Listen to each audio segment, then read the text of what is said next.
Prolongation de la transition, possibilité pour le colonel Assimi Goïta de se présenter à la présidentielle, diminution du nombre de partis politiques ou encore dialogue avec les groupes armés sont autant de recommandations ayant attiré l'attention à l'issue du dialogue intermalien.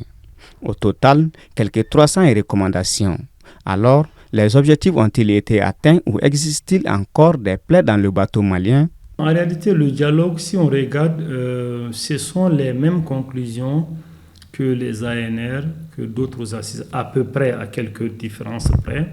Mais les vrais problèmes, n'est-ce pas, aujourd'hui, c'est-à-dire qu'il y a certains problèmes, par exemple, pour le cas des partis politiques. Leur suspension, je pense que ça n'a pas été l'objet d'une discussion également lors de ce dialogue. Ça aurait pu apaiser un peu ou aplanir certaines positions. Et le front social également. Il y a beaucoup de fronts qui étaient ouverts, mais qui sont en veilleuse.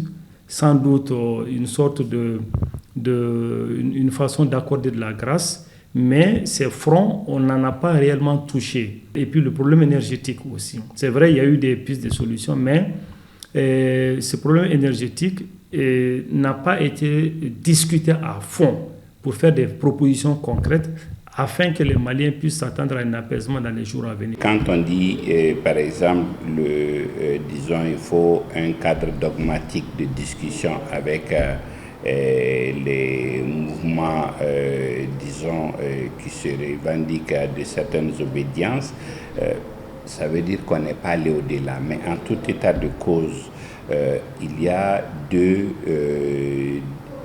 points qui sont posés, qui sont indispensables. C'est que, il nous faut un cadre pour la transition et sa suite, d'où la nécessité, comme ça a été dit, de relire la charte, mais également d'où le besoin explicite de discuter avec les groupes irrédentistes. Donc je pense que le cadre était celui qu'il fallait.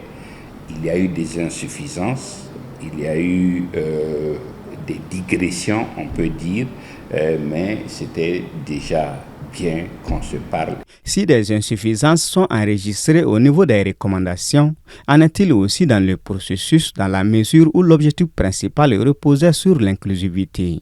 En fait, tant qu'une seule personne dit je ne participe pas, on doit se battre pour le ramener à la table de négociation.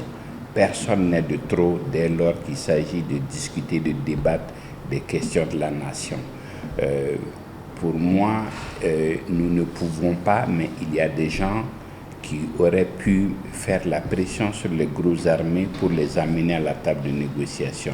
Pour ce qui concerne le cas des partis politiques, c'est regrettable.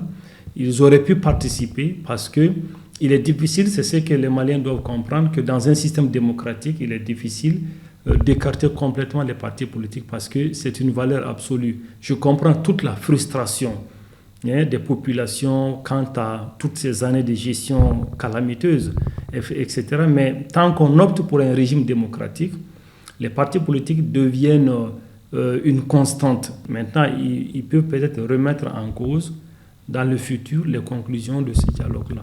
Déjà, en réaction à ces recommandations, plusieurs personnalités ont estimé que ce dialogue n'a pas atteint l'objectif de paix et de réconciliation qui lui était fixé au départ.